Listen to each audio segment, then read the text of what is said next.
Bismillahirrahmanirrahim. Assalamualaikum warahmatullahi wabarakatuh. Alhamdulillahil karimir rahman, 'allamal Qur'an, khalaqal insan, 'allamahul bayan. Nasyhadu an la ilaha illallah wahdahu la syarika lah wa nasyhadu anna Muhammadan 'abduhu wa rasuluh.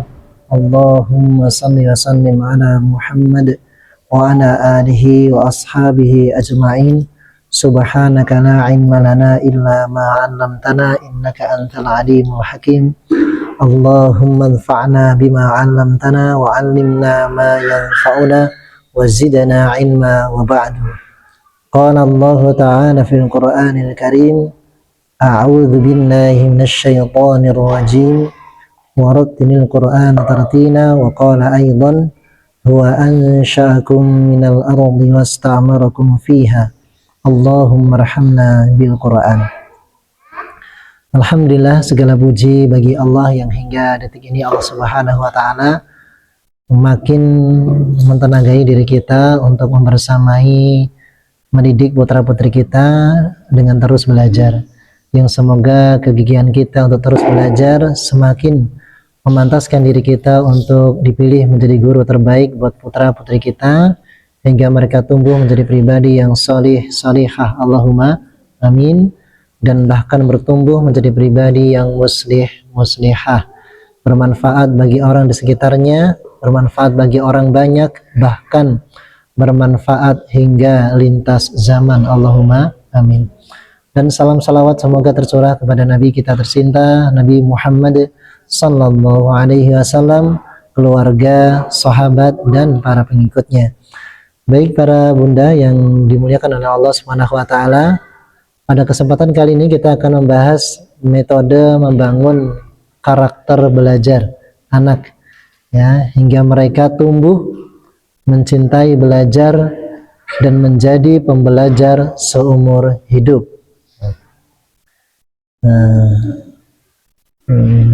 Fenomena saat ini di mana kita memahami begitu lama anak-anak melalui proses pembelajaran.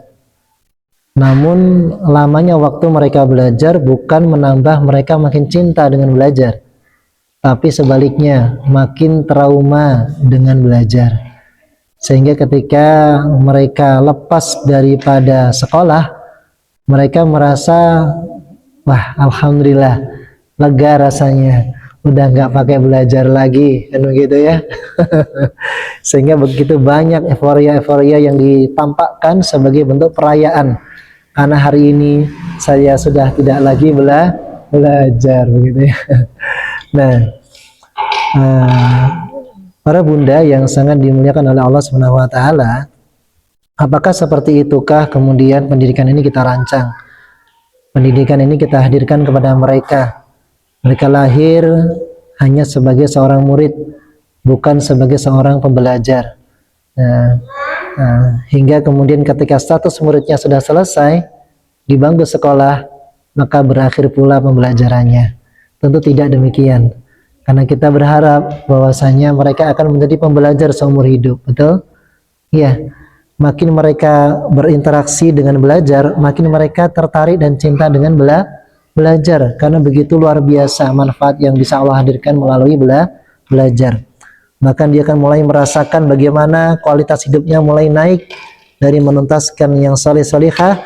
Bahkan ia dengan terus belajar, ia semakin merasakan naik kualitas hidupnya menjadi muslih-muslihah, bermanfaat bagi banyak orang, hingga dengan seketika banyaknya manfaat yang datang melalui dirinya lewat aktivitas belajar, maka dirinya semakin dikuatkan untuk menjadi magnet dari segala dimensi rizki yang akan Allah hadirkan kepadanya dan keluarganya. Masya Allah. Nah, para bunda yang sangat kami banggakan dan kami muliakan, lalu bagaimanakah metode dalam membangun karakter belajar anak ini sehingga mereka bisa tumbuh cinta belajar dan menjadi pembelajar seumur hidup? Nah, yang pertama kita bisa buka di slide yang kedua, bahwa ini sebagai murojaah terlebih dahulu, bahwa di tahap awal ya, jenjang usia perdana, yaitu di jenjang usia 0 hingga 7 tahun atau disebut dengan tufulah. Di usia ini adalah masa emas tumbuhnya karakter iman, masa emas ya tumbuhnya kesadaran, masa emas tumbuhnya kecintaan ya, kepada Allah Subhanahu wa taala, hingga kemudian ia mampu mencintai segala apa yang Allah cintai ya. Dan lebih detailnya nanti insya Allah akan kita bahas pada episode berikutnya ya. Kemudian berikutnya adalah di mana metode yang digunakan untuk mendidik mereka dalam membangun karakter iman adalah dengan bahasa hati. Metode yang bisa diterapkan adalah dengan cinta dan keteladanan, membuat mereka cinta kepada orang tuanya, kepada gurunya, kepada orang-orang yang akan mengarahkan pada kebaikan. Kemudian adalah menampakkan keteladanan kepada mereka, sehingga mereka akan mengikuti dengan kesadaran tanpa harus disuruh-suruh dan mudah untuk dinasihati ya. Beberapa metode yang bisa kita lakukan lainnya adalah dengan berkisah atau bermain bersama dengan alam, untuk membangun, mengantarkan setelah mereka mencintai orang tuanya, mereka kita arahkan untuk mencintai Allah Subhanahu wa taala melalui aktivitas bermain bersama dengan alam dan berkisah atau bercerita, hingga kemudian mereka diharapkan akan tumbuh cinta kepada Allah dan beriman seumur hidup. Nah, inilah fase yang nanti akan kita bahas dalam episode yang khusus ya. Bagi yang batch 1 tentu sudah merasakan ini, nanti batch 2 bisa ini ya, mempelajarinya di episode berikutnya, dan tentu akan kami tambahkan beberapa sehingga bisa menjadi insight tambahan bagi para batch 1. Kemudian berikutnya, nah di slide yang kelima ini adalah kita memahami bahwa jenjang usia yang kedua adalah jenjang usia 7 hingga 10 tahun atau disebut dengan usia apa? Tamyiz. Nah, di usia tamyiz ini adalah masa emas tumbuhnya karakter belajar. Nah, maka pada kondisi di mana jenjang target awal telah tumbuh ya, di usia tufulah 0 hingga 7, di jenjang usia tufulah telah tumbuhlah kesadarannya, telah tumbuh kecintaannya kepada Allah Subhanahu wa taala.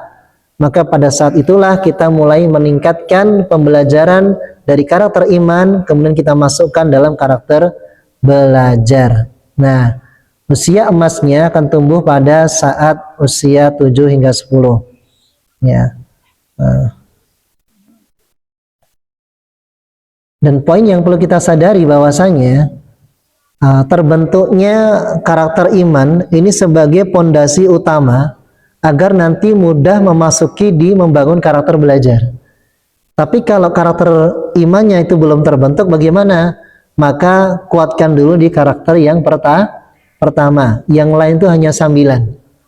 Target utamanya adalah membentuk karakter iman dulu. Nah, mudah dinasehati hasilnya, dan juga sudah nggak lagi disuruh-suruh dalam kebaikan yang ia ketahui dan ia pahami. Nah, begitu. Nah, setelah ia mulai tumbuh kesadarannya, baru kemudian kita masuk di pembentukan karakter belajar. Nah, di karakter belajar ini metodenya adalah dengan bahasa lisan, yaitu dipahamkan. Ya, dari yang belum paham menjadi paham, dari yang belum tahu menjadi tahu, dari yang belum bisa menjadi bisa.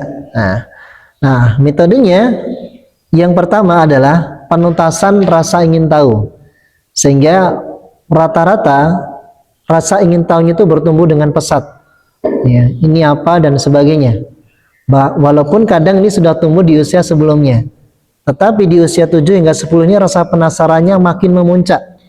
Maka dalam kondisi seperti ini, anak pasti akan banyak sekali bertanya. Betul atau tidak?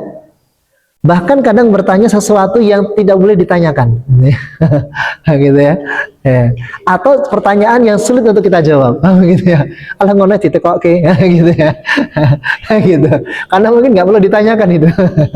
Iya, maksudnya tahu ganggu-ganggu bu wae lagi repot, gitu ya saya. Gitu. Maka pada kondisi fitrahnya anak rasa ingin tahunya itu memuncak, maka untuk membentuk karakter belajar adalah dengan menjawab sesuai dengan usianya dan direspon dengan kebaikan. Maka dia tanya, maka kita wajib menjawab dengan lemah lembut. Nah, jangan sampai sebaliknya. Kok yang teko harap sisan, harap saya, gitu, gitu. Nah, ini berarti akan mencederai karakter belajar. Masih tahu ngerti lah boleh gini pot banget teka-teka wae sekono sih tiano sih gitu. Maka kalau emang belum bisa berarti bagus, puji dulu ya, pertanyaan keren nih, sebentar ya Bunda selesaikan dulu nih ya, nanti Bunda jawab. Wah, ya, jadi penundaan tanpa mencederai karakter belajar. Ya, ini yang penting kita tahan untuk tidak amarah, tidak berlaku kasar, termasuk berhati kasar. Nah, mangkal itu berarti kasar maksudnya. Sekali sebelum balik kok walaupun tidak boleh apa-apa nih. Oh, nih kok kurang gawean gitu. Nah, ini perlu dihilangkan, diistighfari. Penyucian jiwa ada dengan banyak istighfar. Nah, kalau begitu maka seorang pendidik maka segera ucap istighfar, astagfirullah, tapi nggak usah dikerasin ya, sepakat ya, astagfirullah, nanya itu lagi kan tadi udah dijawab gitu ya. Karena suka anak tuh bertanya berkali-kali sama gitu ya, betul nggak? Abi kemana? Nah, nanti kita lagi kemana? Udah dijawab tadi gitu kan. Maka ini perlu kesabaran. Jawab aja gitu. Karena memang kosakata yang dia punya bisa jadi baru itu misalnya ya gitu ya. Beda dengan anak 7 hingga 10 tahun. Nah, kadang-kadang pertanyaan itu muncul di usia tefullah. Maka rasa ingin tahunya agar tumbuh karakter belajar, cinta terhadap belajar, itu harus direspon dengan respon yang baik, yaitu dengan kelemah lembutan dan rasa antusias kita untuk meresponnya, untuk menjawabnya. Nah, kenapa itu begitu penting? Karena ternyata di perkembangan teknologi sekarang ini, mulai 2020 ini, yaitu Artificial Intelligence atau AI, ini ternyata dibutuhkan keterampilan untuk bertanya. Gitu. Nah, kalau kemudian ada pertanyaan, diem gitu, wah itu masalah. Itu akan membuat dia susah untuk menyesuaikan perkembangan teknologi.